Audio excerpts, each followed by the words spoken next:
Salam tout le monde, bienvenue sur la chaîne YouTube d'El Harmattan. Heureuse de vous retrouver dans cette nouvelle émission pour parler aujourd'hui de Autour d'Anita.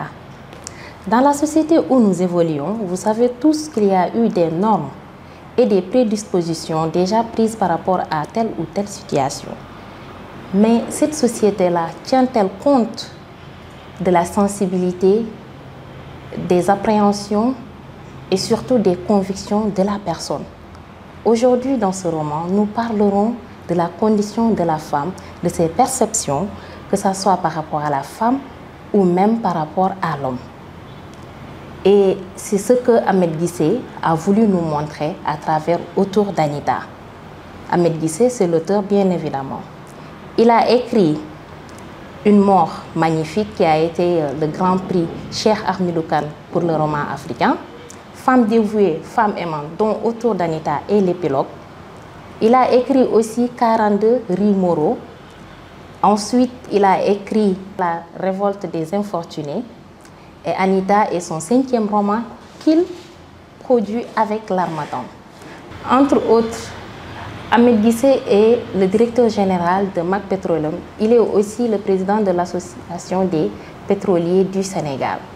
Donc, il a su manier chiffres et lettres, ce qui montre nettement que la littérature n'est pas seulement une affaire de littéraire, comme on le dit souvent. Alors, après cette présentation de l'auteur, nous allons passer directement au livre.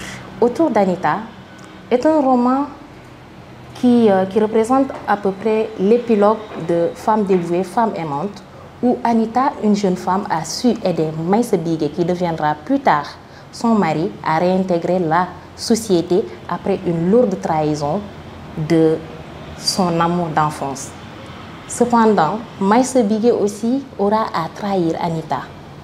Et la trahison, en fait, était beaucoup plus dure parce que, en la personne de Anita, une personne simple, une personne pure, une personne sensible qui voit en la personne une humanité et une sincérité accrue, n'a pas pu supporter la chose. Et ce qui a été le plus difficile est que Anita a eu un accident lorsqu'elle a su que son mari a épousé une autre femme, surtout lors des funérailles du père de Maïssa Bigué, Papa Seydou.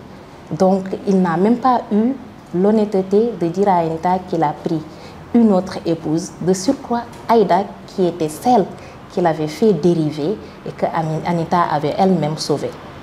Donc, à travers ce roman, on verra au fait la perception qu'aura chaque femme, que ce soit Anita, Élise, son amie qui est venue de la France juste pour la soutenir après son accident, et aussi Sali, une femme qui est l'amie de Maïssa Bigué, certes, mais aura une solidarité pour la femme en tant que telle, c'est-à-dire la condition de la femme. Et à travers ces trois dames, on verra au fait chacun sa personnalité, chacun sa vision et au-delà de la religion, de la culture, pour juste montrer le caractère multidimensionnel de l'auteur qui a su montrer que ce soit par rapport à toutes les bases de la société, que ce soit la religion, la culture, nos croyances.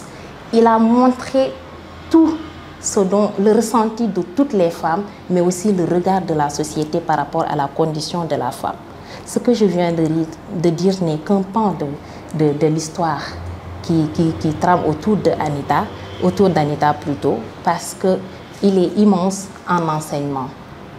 Donc, je ne saurais terminer tout ce qu'il y a. Je vous inviterai juste à venir à l'Harmattan et l'acheter bien sûr, parce que c'est un roman vraiment qui traite de la condition de la femme sur toutes ses dimensions. Nous arrivons à la fin de cette émission. Ce fut avec un grand plaisir que j'ai eu à vous le présenter. Au revoir et à bientôt.